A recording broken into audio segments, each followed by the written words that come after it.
A Learning Object Repository, or LOR, is a website that stores instructional digital resources or learning objects. As a teacher, you can go to this website, download these resources, and use them to build online learning opportunities for your students.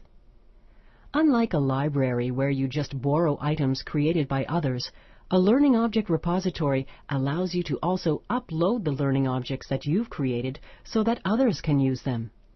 And learning objects that reside on a Learning Object Repository have been examined and evaluated for their quality and appropriateness.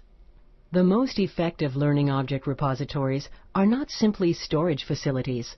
They also provide rich opportunities for you to share ideas.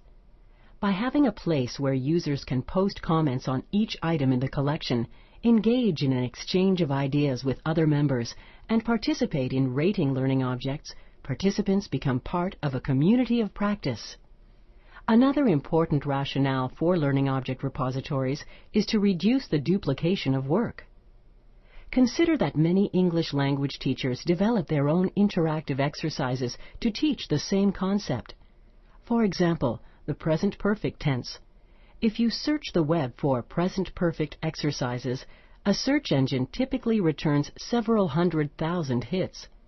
Think of all the time spent developing these exercises. Refining the search parameters could substantially reduce the number of matches, but it would be much easier if a language teacher could begin his or her search in a repository where the work has been vetted and the activities are appropriate for a specific group of learners. For example, newcomers to Canada wanting to learn English and about Canadian culture. YouTube is an example of a repository that many people are familiar with.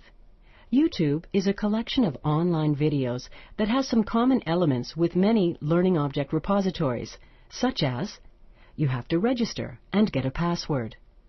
You can upload videos and attach meta tags or keywords to help identify their content. You can search the collection. Keyword searches will match the meta tags attached to each video. You can browse by categories, which are based on meta tags. And like learning object repositories, YouTube incorporates social media tools, like allowing users to post comments on each video and allowing viewers to rate the videos using thumbs up and thumbs down for likes and dislikes. An important difference between YouTube and a learning object repository is that YouTube does not allow users to download the videos. Instead, they can only link to them. Conversely, learning object repositories do not typically allow users to link to a learning object. Instead, users need to download the learning objects and install them on their own server for their learners to access. An example of a learning object repository is Merlot, Multimedia Education Resource for Learning and Online Teaching. Merlot is a program of the California State University in partnership with higher education institutions, professional societies, and industry. It has a very broad scope, much like YouTube.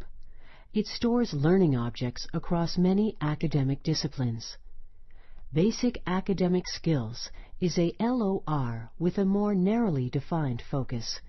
It is a collection of instructional flash videos about basic academic skills. Participants in the Learn IT to Teach training will learn to use Tutela.ca, Citizenship and Immigration Canada's national repository for settlement language in Canada.